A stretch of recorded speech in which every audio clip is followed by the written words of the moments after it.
The definition of death remains elusive, despite all our medical advances and technological capabilities. What happens when we die has long been a subject of fascination and speculation. And while modern science has made great strides in understanding the process, it is clear that we have only scratched the surface of this complex and mysterious transition from life to death. The case of Joe Tirolosi, a man who was clinically dead for 47 minutes but later walked out of the hospital completely recovered, challenges our long-held beliefs about death and what happens during this critical phase. Tirolosi's case, considered by many a medical miracle, exemplifies the shift in understanding regarding death. Monitors at New York Presbyterian Hospital showed a flat line for 47 minutes after Tirolosi's heart stopped. Within minutes, doctors were aware that his brain, deprived of oxygen, would begin to shut down. Typically, brain death occurs within minutes of cardiac arrest, and irreversible brain damage is often seen after about 10 minutes.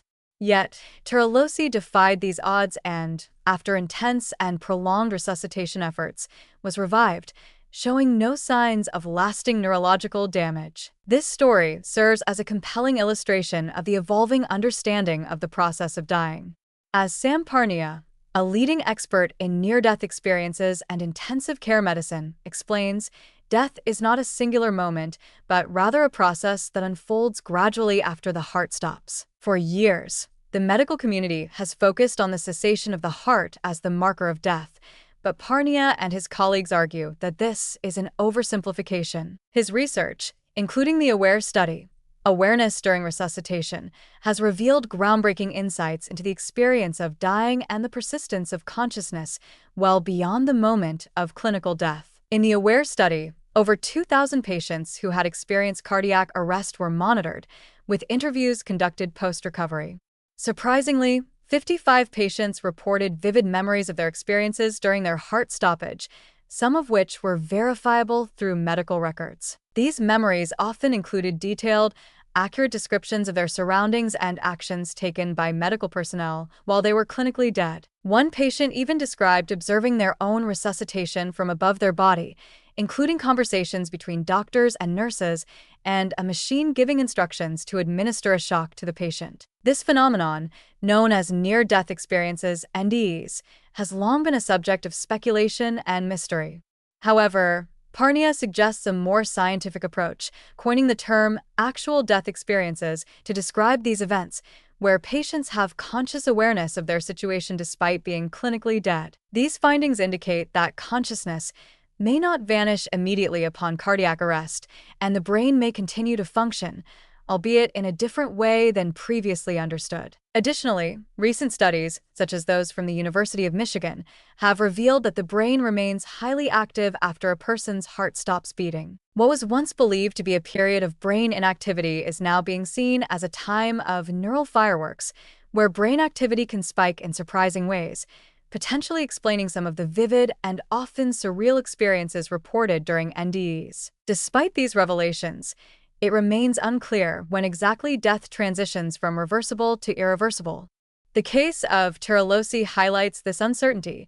He survived more than 47 minutes of being clinically dead due to the combination of aggressive resuscitation efforts and induced hypothermia. Cooling his body to 32 degrees Celsius helped slow the metabolic processes in his brain, preventing cell death and allowing doctors to continue their efforts. This technique has become an essential tool in improving survival rates after cardiac arrest, significantly increasing the chances of a full recovery without neurological impairment. However, even with advanced techniques, the question remains, when is someone truly dead?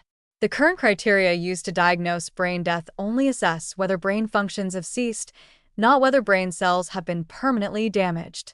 It's clear that we are still in the dark about the precise moment when death becomes irreversible. Some medical professionals, like Eric Bacino from the University Hospital of Montpellier, now believe that there is no definitive, biologically precise definition of death. New technologies and methods continue to push the boundaries of what we understand about life and death. The use of cooling techniques, more effective resuscitation methods, and potentially even medications to delay cell death could revolutionize our ability to save lives after extended periods of cardiac arrest. Parnia even suggests that in the future, People could be revived after being dead for 12 or even 24 hours, a possibility that would once have been deemed the stuff of science fiction. The story of Joe Turolosi is not just an anomaly. It is a harbinger of what may be possible as we advance in our understanding and techniques surrounding death and resuscitation. For all of us, it raises profound questions about the nature of consciousness, the limits of medical intervention, and the elusive boundary between life and death. As we continue to explore these frontiers, we may soon find that our definitions of life and death need to be rewritten, allowing for a more nuanced understanding of the human experience and the processes that govern our existence. This new perspective on death is undoubtedly an exciting and encouraging development.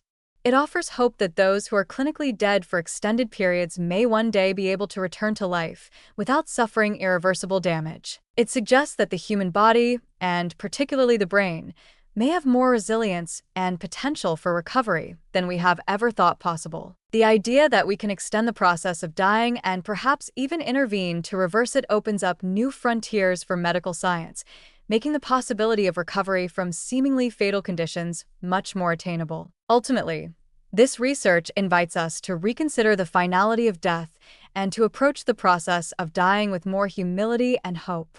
The ongoing advances in resuscitation medicine are not just saving lives, they are expanding our understanding of life itself. And as we continue to delve into the mysteries of life, death, and consciousness, we may uncover truths that will profoundly change how we approach death, dying, and what it means to truly be alive.